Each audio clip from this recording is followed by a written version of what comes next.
The TARDIS has vanished from Disney+.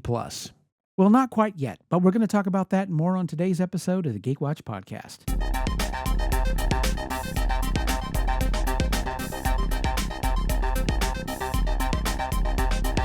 This is the Geek Watch Podcast with Brian Hatcher and Mandy Petrie.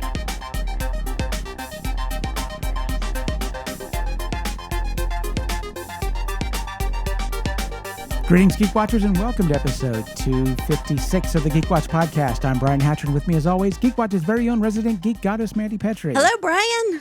There have been some new trailers come out for Wicked, which I have not been watching. I haven't seen those either. Yeah, there was a final trailer. They're doing scenes from the movie, which I'm avoiding because even though I have seen the musical once or twice, I do know some of the stuff that's going to happen in the second movie, although they've added a whole lot of new stuff.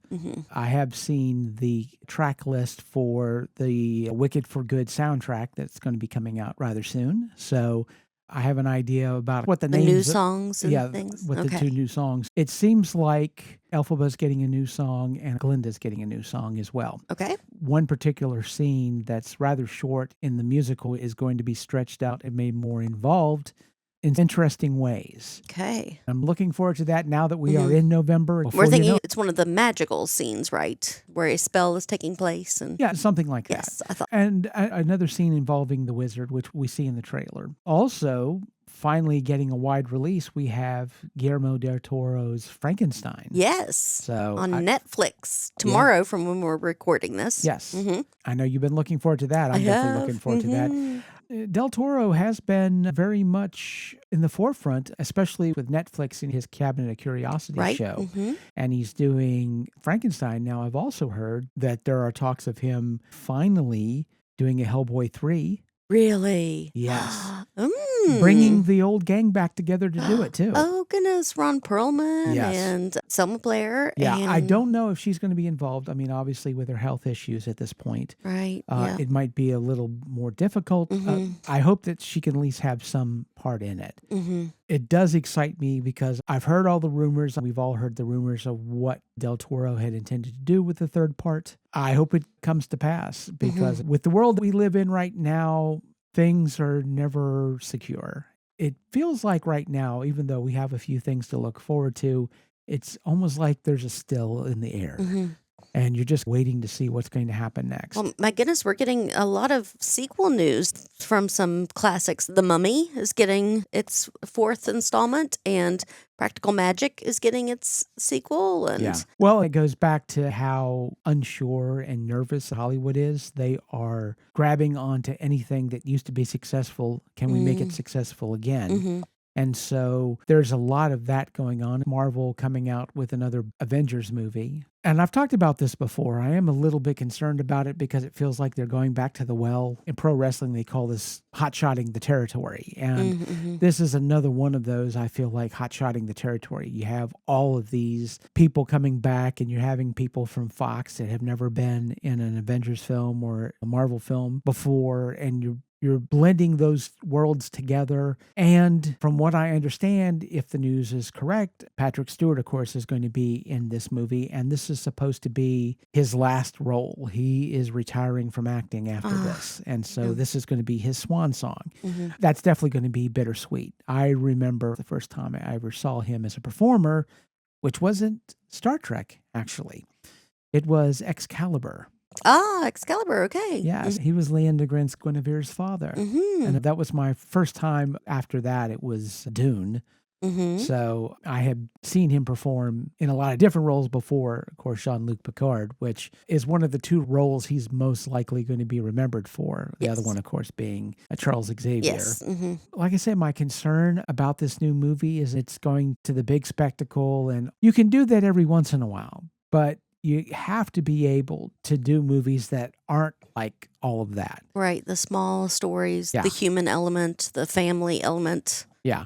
Yes. Which, from my understanding, the new Spider-Man is going to be a smaller scaled movie, which honestly we need. And it would have to be. Well, he is now a friendly neighborhood Spider-Man. So I do want to see a lot more of the street level stuff. And since they're bringing in people like the Punisher. Right. Yes. We're getting more of that street level. And of course, we've already seen Daredevil, Matt Murdock involved, Charlie Cox involved in Spider-Man movie No Way Home. So, now, of course, these people aren't going to know about Spider-Man. well, We've got they'll that certainly element of know about Spider-Man, but they won't know, of course, that he's Peter Parker because all that's gone. And of course, MJ won't know either.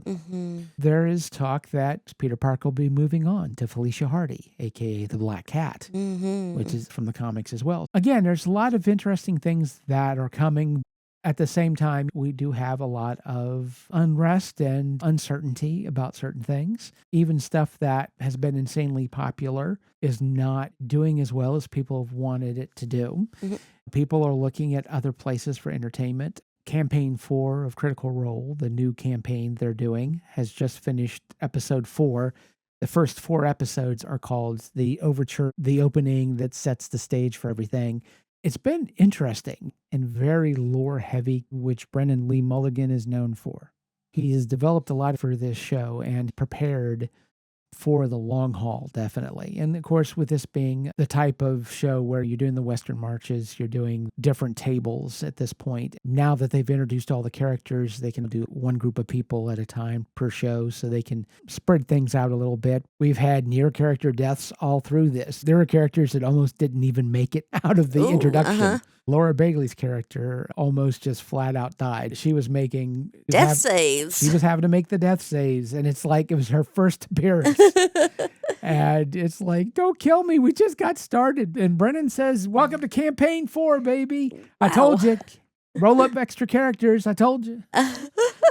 But they did manage mostly to survive. There is one character that flat out died and had the MacGuffin put in his chest. Oh. A stone to replace his heart. And he was an undead creature. So that became a complication. So he lived, but he didn't. And I know that Brennan is looking at this campaign as, well, maybe eventually this could become an animated series. Yeah.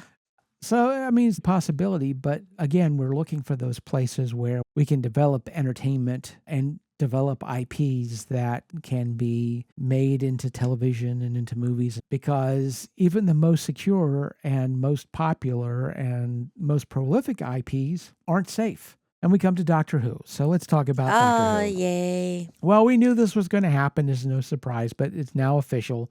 Doctor Who will be leaving Disney+. They are going to still do the War Between the Land and the Sea. They were going to do it next year. It looks like they're going to push it up to this year, to the end of the year, just to be done with it and so that they can move on. But it's going back to BBC, to Bad Wolf, or whoever's, Yeah, BBC has, Yeah, well, I mean, they've already announced that we're going to get a Christmas episode. Yeah, Doctor Who isn't disappearing. It's just, he's moving out of the Mouse House. Yeah, which didn't surprise me. During the second season of the Disney run, I had a feeling that was coming, mostly because we had the change in leadership and Bob Iger came back and his philosophy has been cut costs. I just didn't see Doctor Who surviving, and ultimately it didn't. Not to say that Doctor Who was perfect in these last 2 seasons, although I enjoyed a lot of it. It was hit or miss with me. The biggest disappointments in the show were the fact that they ended both seasons with major bad guys from the past. Powerful characters that I remember from back in the day. They were hardcore, powerful, dangerous characters that the Doctor just managed to squeak past. And you introduce them in the penultimate episode, and then they're just dispatched in the last episode and in the weirdest way. With Omega at the end of the second season, I kind of understand it because the ending was rushed as Ncuti Gatwa decided to leave the show. Everybody's like, whoa, wait a minute. It kind of hit them out of nowhere, but I get it because Ncuti stars on the rise. I've seen clips of him on stage where he's doing a production of The Importance of Being Earnest. Oh, yeah. He's getting more roles. He's got a great voice for that. Oh, yeah. That kind of cadence. Oh, yeah. Speak. He was. If you've seen any clips of him from the show, he's amazing. He's hilarious in it. The muffin scene, that's all I'm going to say. Okay. But the thing is, obviously with Doctor Who, that just takes up all of your time. If you're doing Doctor Who, there's not a whole lot of other things you can do. Right. it wouldn't be fair to him, and it wouldn't be a good idea for his career for him to be waiting around for a year not doing anything, waiting to find out what was going to happen. That everybody had their suspicions. But at this point, we still really don't know what's going to happen. They have announced that we are, in about a year, going to get a Christmas episode, but where are we going to get that Christmas episode? Who's going to be showing it? But we do know Russell T Davies is staying on. Yeah, well, we know at least for the Christmas episode. But after that, there's no telling. Okay. With Russell, even with his first run in the show, thank goodness for him for bringing Doctor Who back from out of the Dark Ages. And we'll always thank him for that. But as a writer, he had some clunkers for sure. And like I said, the endings of both seasons, both of them really just didn't land, at least in my opinion. They didn't land the way I feel like they could have and really should have. I think for me, it would have been better if he had gotten some more people in the writer's room and didn't try to do the whole thing himself. I mean, there were some episodes that other writers were involved in. Not a whole lot. We did get the Stephen Moffat episode, and there was one or two other ones that other people wrote that I thought were really good episodes. If Russell had spread the assignments out to some other writers, maybe he wouldn't have felt the pressure as much and he wouldn't have had to deal with as much of the strain. Maybe some things might have been better off if he had done that, if he had not taken that whole thing onto himself. Because honestly, I feel like if he does wind up leaving the show as the showrunner, it's going to be for burnout. I mean, honestly, to tell you the truth, he's got like a year to rest up. I think he's going to need it. I really do. I think after these last 2 seasons and the amount of weight that he put on himself, he just needs a break. Yeah. And with how things were left off, there's a lot of stuff left up in the air. We kind of know who the new doctor is, maybe. But, that's a whole weird thing. Okay. Oh, do you know? Oh, I guess not. I've managed to stay out of that. Spoiler. Okay, well, all right. I didn't know how far caught up you were. Okay, well, I will ask you. Do you want to know? You want me to go ahead? Sure, and go say? ahead. So, Ncuti Gatwa, after he dies at the end of season 2, regenerates into Billy Piper. I did know that. Okay. Yeah. Yes, now I remember. Yes, I do know that. So, that's right. I was so happy. Although she's not credited as being the doctor in the credits. So right. Okay, so what's going on here? Right. Mm-hmm. Now that we've got was she the Genesis arc? What was she when the War Doctor? She was the big red button. The moment. The moment. Okay. Yes, sentient. The sentient weapon. Yeah. Yes. I completely forgotten about that. Yeah, but that's the question. Is like, is she sticking around? Is she like a placeholder?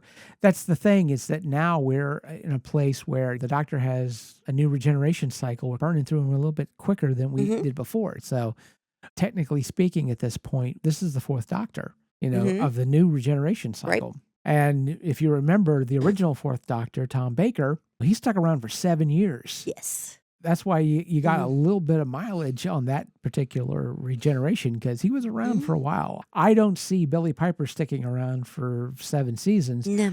I don't know if she's going to make it out of the Christmas episode. Right. But I know they had to come up with something, obviously. But because of that, there was a lot of stuff that got thrown to the wayside. The whole storyline with the doctor's granddaughter just basically got thrown away. I hope they revisit it.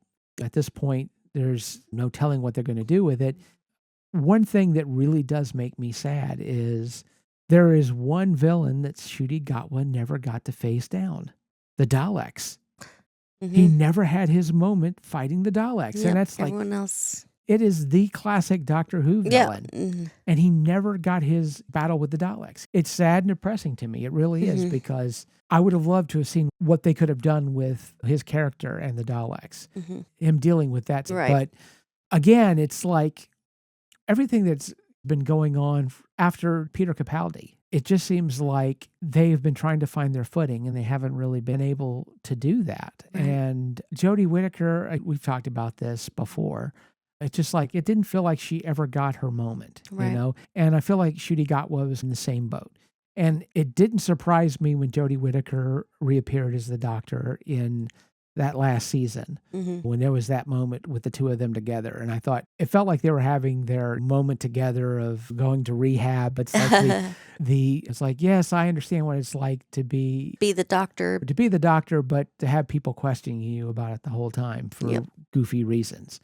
which is a shame. Yes. Which I guess technically, if we're going to be, you know what? I was completely wrong. Billie Piper won't be the 4th. She'll be the 5th because I forgot about the placeholder doctor between Jody and Shooty, David Tennant, because he was there for very long. Right. So he's split in half. Yeah. Yes. By regeneration, which now we've seen that happen twice.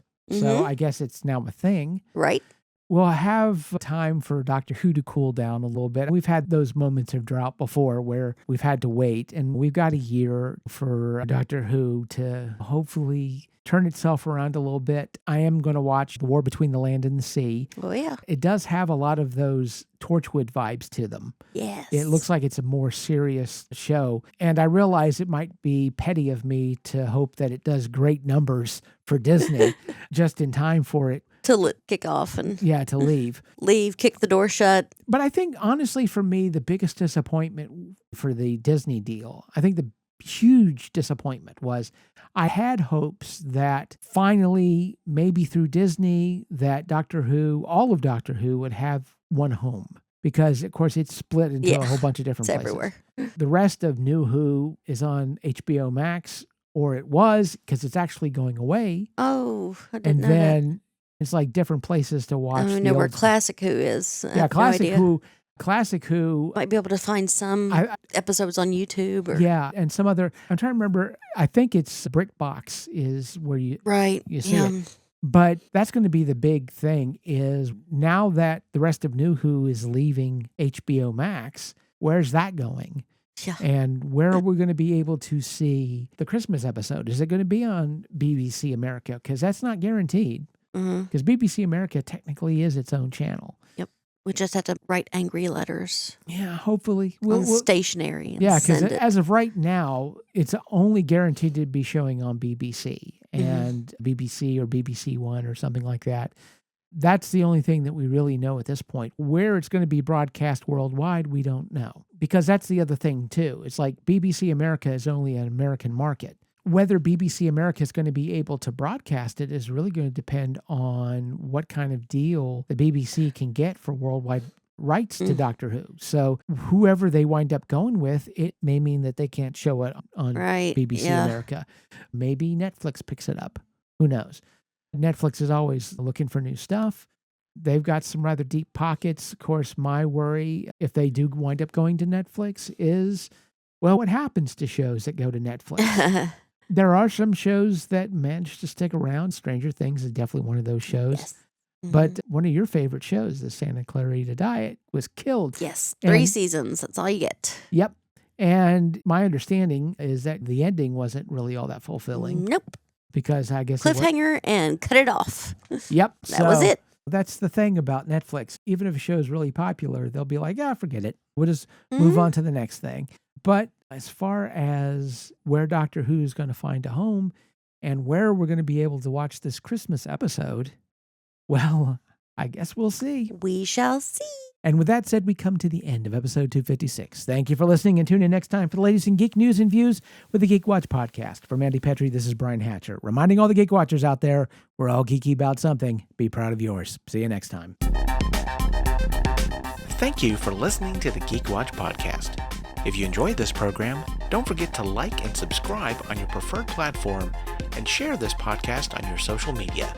For links to all the ways you can listen to the Geek Watch podcast, as well as leave comments and suggestions, visit our website at geekwatch.net. The Geek Watch podcast is a Hanging J production.